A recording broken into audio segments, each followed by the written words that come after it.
Hi guys, welcome to TFL stories. మరో కొత్త స్టోరీతో మీ ముందుకు వచ్చాను.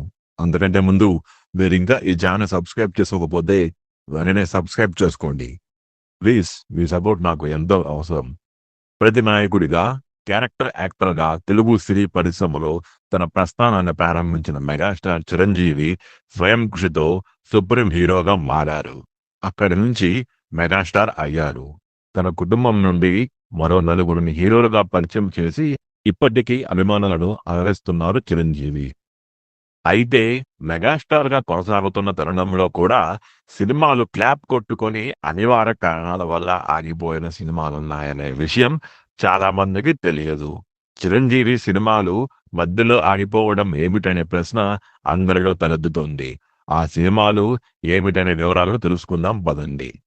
కొన్ని షూటింగ్ జరుపుకున్న తర్వాత ఆగిపోగా, మరికొన్ని సెట్స్ పైకి అసలు రాలేదు.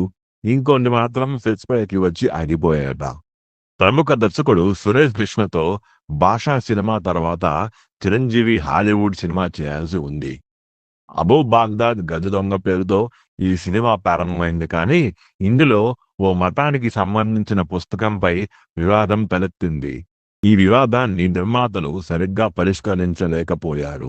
ఎందుకంటే వీరు అప్పటికి పరిశ్రమకు కొత్తవారు కాబట్టి.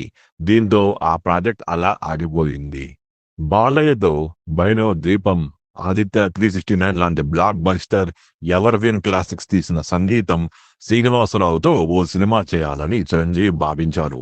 దీన్ని జానపద చిత్రంగా అశ్వనీ దత్ నిర్మాతగా వైజయంతి మూవీస్ బ్యానర్ పై తీయాలనుకున్నారట. జగదేక వీరు అతిలోక సుందరి సినిమా చేయడానికి ముందే ఈ సినిమా చేయాలనుకున్నారట. భూలోక వీరుడు అనే పేరును సినిమాకు రిజిస్టర్ చేయించారు. అయితే ఎందుకనో కారణాలు తెలియదు కానీ ఈ సినిమా సెట్స్ పైకి రాలేకపోయింది. అశ్విని దత్ నిర్మాతగా రామ్ గోపాల్ వర్మ దర్శకత్వంలో చిరంజీవి ఓ సినిమా చేయడానికి సిద్ధమయ్యారు. ఉర్మిళ టబు హీరోయిన్గా కాగా కొంత షూటింగ్ కూడా జరుపుకుంది. అయితే అదే సమయంలో సంజయ్ దత్ జైలు నుంచి విడుదల కావడంతో తనతో సినిమా చేయడానికి ఈ సినిమాను మధ్యలో వదిలేసి వర్మ వెళ్ళిపోయారు. 2 పాటలు కూడా తీశారు. దీంతో ఏం చేయాలో అర్థం కాక చూడాలని ఉంది. సినిమా 100 రోజులు పూర్తి చేసుకున్న తర్వాత ఈ 2 పాటలను ఆ సినిమాకు యాడ్ చేశారట. వీటి గురించి మీ అభిప్రాయాన్ని కామెంట్లో తెలియజేయండి. Thank you.